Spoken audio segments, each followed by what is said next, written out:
Bienvenidos a Romanos 1:16, un canal dedicado a la sana divulgación bíblica y teológica en Latinoamérica y el mundo de habla hispana. Teología, filosofía, espiritualidad cristiana y más, con Juan Paulo Martínez Menchaca.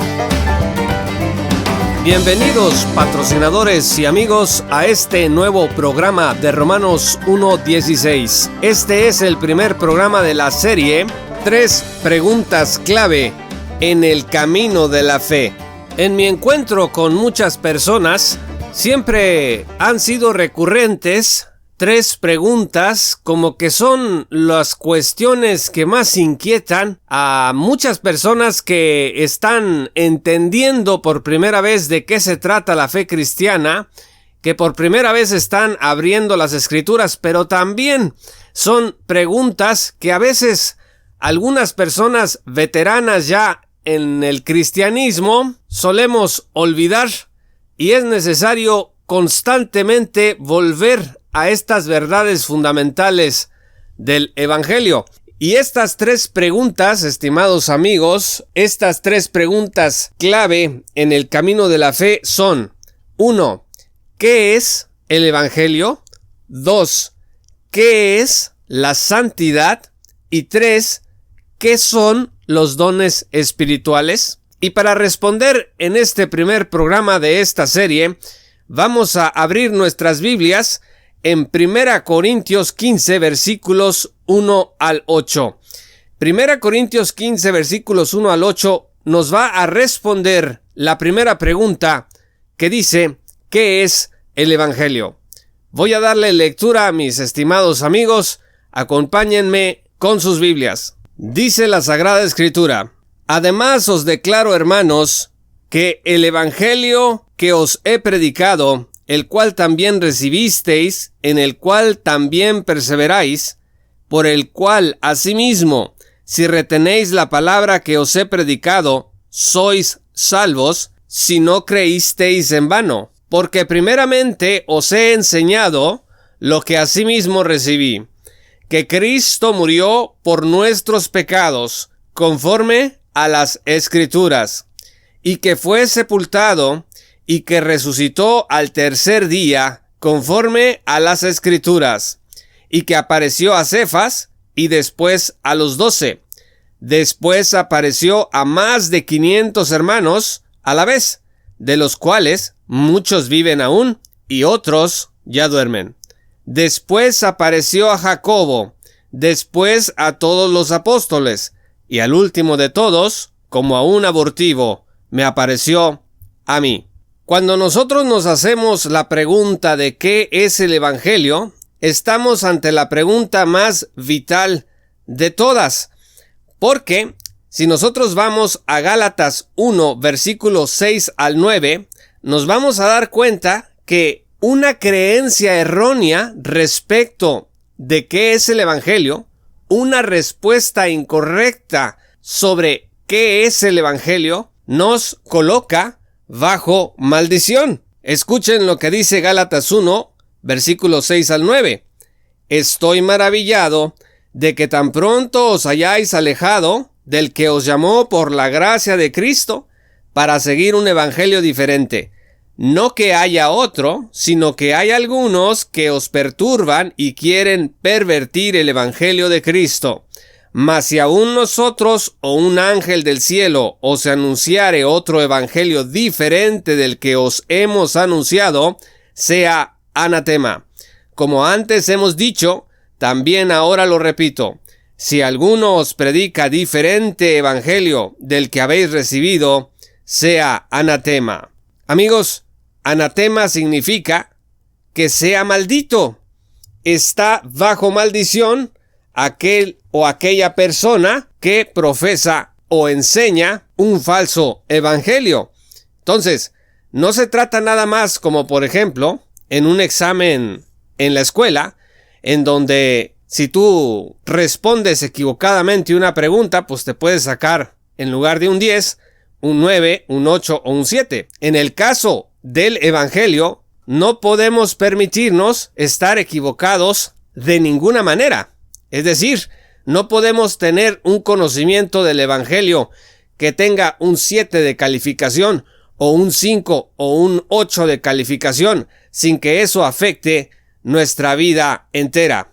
Entonces, cuando nosotros vamos a 1 Corintios 15, versículos 1 al 8, hallamos 4 declaraciones básicas. Primero, que el Evangelio enseña que Cristo murió por nuestros pecados. Segundo, que Cristo murió por nuestros pecados conforme a las Escrituras.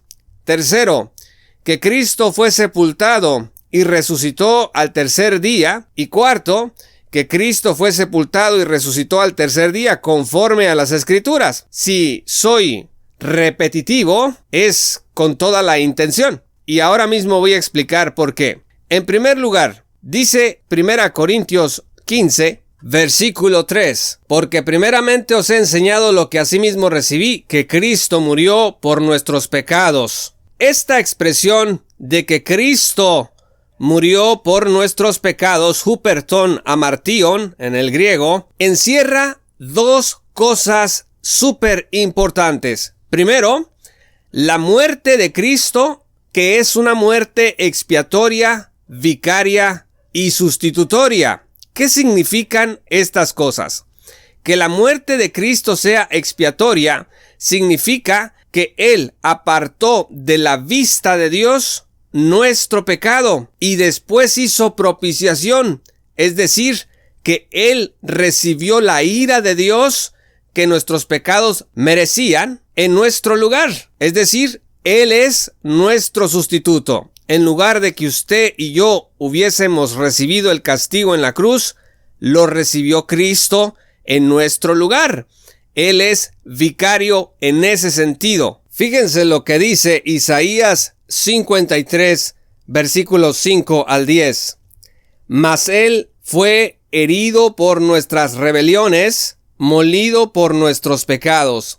El castigo de nuestra paz fue sobre Él, y por su llaga fuimos nosotros curados.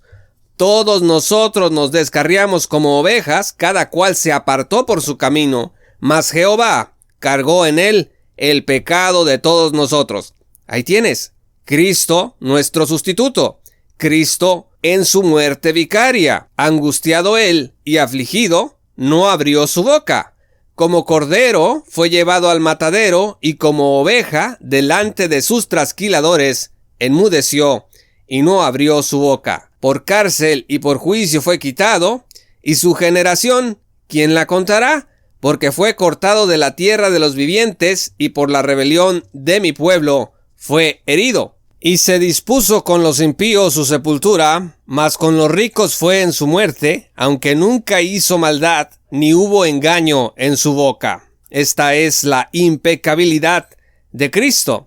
Con todo eso, Jehová quiso quebrantarlo, sujetándole a padecimiento, cuando haya puesto su vida, escuchen, en expiación por el pecado, verá linaje, vivirá por largos días, y la voluntad de Jehová será en su mano prosperada. Fíjense lo que dice 2 Corintios 5, versículos 18 al 21, profundizando en esta extraordinaria revelación. Y todo esto proviene de Dios, quien nos reconcilió consigo mismo por Cristo y nos dio el ministerio de la reconciliación, que Dios estaba en Cristo reconciliando consigo al mundo, no tomándoles en cuenta a los hombres sus pecados, y nos encargó a nosotros la palabra de la reconciliación. Ven ustedes, amigos, cómo se repite esta expresión de la reconciliación. Somos personas cuyo ministerio es traer el mensaje del Evangelio para que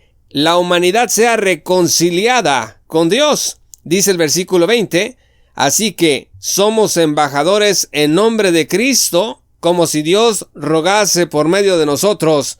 Os rogamos en el nombre de Cristo, reconciliaos con Dios. Al que no conoció pecado, por nosotros lo hizo pecado, para que nosotros fuésemos hechos justicia de Dios en él.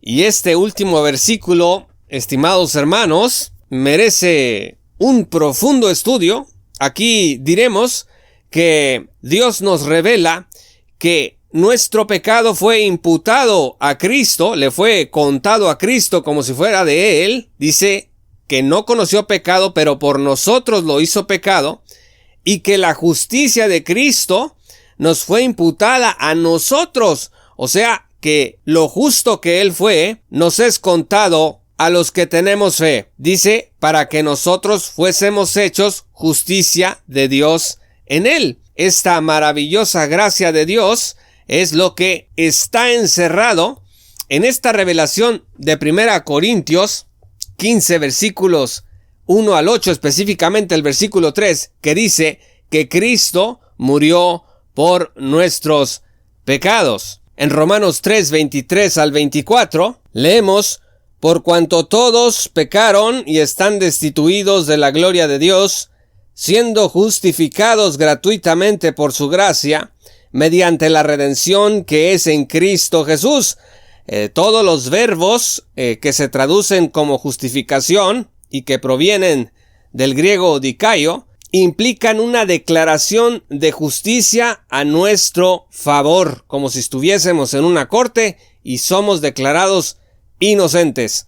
Por eso, el versículo 1 del capítulo 5 dice: justificados pues por la fe, tenemos paz para con Dios por medio de nuestro Señor Jesucristo. Cristo murió por nuestros pecados, en el versículo 3 de 1 Corintios 15, significa todas estas cosas. Pero también dice esta porción de la Escritura, en los versículos 3 y 4, que todo esto ocurrió conforme a las Escrituras. Amigos, el Evangelio no puede validarse sin la Escritura. Necesitamos las Sagradas Escrituras para poder corroborar este mensaje de salvación. Por eso dice el Señor Jesús en Juan 17, versículo 17, santifícalos en tu verdad, tu palabra es la verdad. Vean ustedes Lucas capítulo 24, a partir del versículo 36, donde Jesús se aparece a los discípulos ya resucitado, y en el versículo 43 dice que Él lo tomó, o sea, un pez asado y un panal de miel, y comió delante de ellos y les dijo: estas son las palabras que os hablé, estando aún con vosotros, que era necesario que se cumpliese todo lo que está escrito de mí en la ley de Moisés, en los profetas y en los salmos. Prácticamente estamos hablando de todo lo que está escrito en el Antiguo Testamento. Entonces, Jesús apela a las Escrituras para sustentar todo lo que estaba ocurriendo. Y es exactamente lo que nos enseña 1 Corintios 15, versículos 3 al 4, cuando dice que Cristo murió por nuestros pecados conforme a las Escrituras, no conforme a lo que se le ocurrió a quién sabe quién y quién sabe dónde, sino conforme a lo que está escrito en la Biblia. Por último, este pasaje también nos enseña que Cristo fue sepultado y resucitó al tercer día conforme a las Escrituras.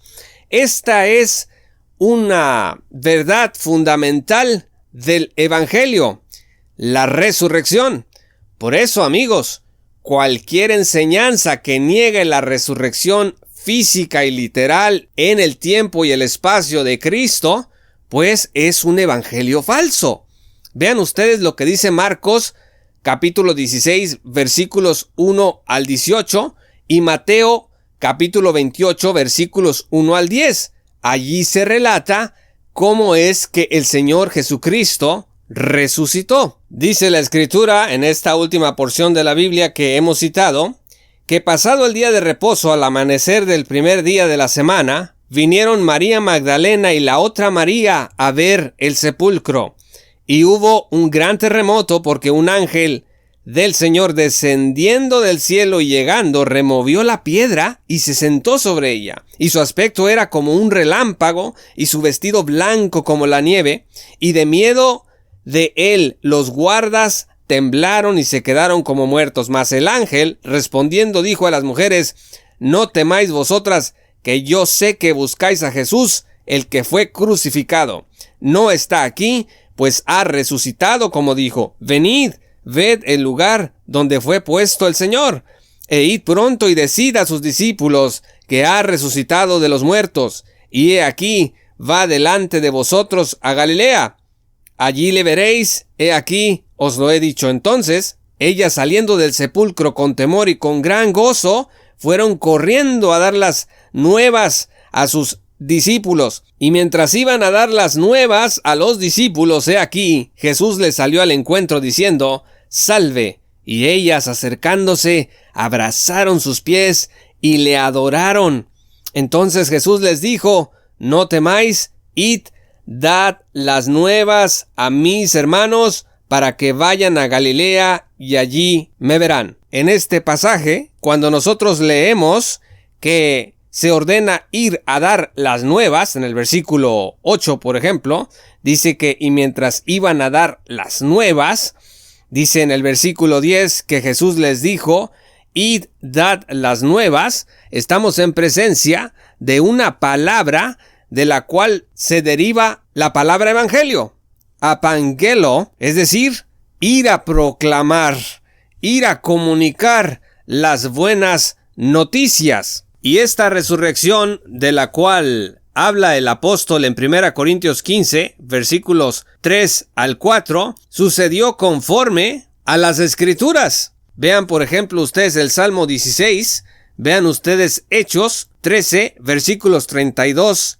al 38, donde se habla de que David vio corrupción, pero Jesús no vio corrupción. Esta pregunta clave en el camino de la fe encuentra su respuesta puntual en las Sagradas Escrituras, como lo hemos visto el día de hoy. El Evangelio consiste en esta muerte de Cristo por nuestros pecados conforme a las Escrituras, y en esta resurrección de Cristo al tercer día conforme a las Escrituras, incluyendo por supuesto todo esto, verdades germinales como esta muerte expiatoria, vicaria y sustitutoria de Cristo, como esta justificación por la fe sola, a través solamente de Cristo, y de esta resurrección profetizada, literal, espacio-temporal, ocurrida hace alrededor de 2000 años. Un evangelio verdadero, mis amados amigos y hermanos, afirmará la obra de Cristo perfecta,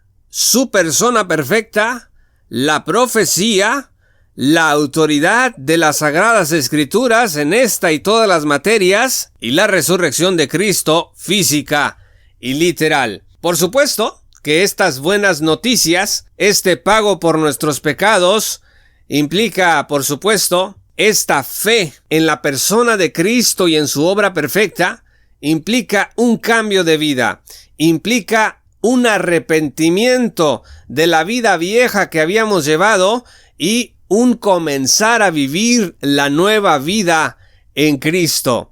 Y por supuesto, este es el inicio de la vida de la santidad. Pero sobre la santidad nosotros hablaremos, primero Dios, en el segundo episodio de esta serie, 3 preguntas clave en el camino de la fe, en donde hablaremos sobre qué es la santidad.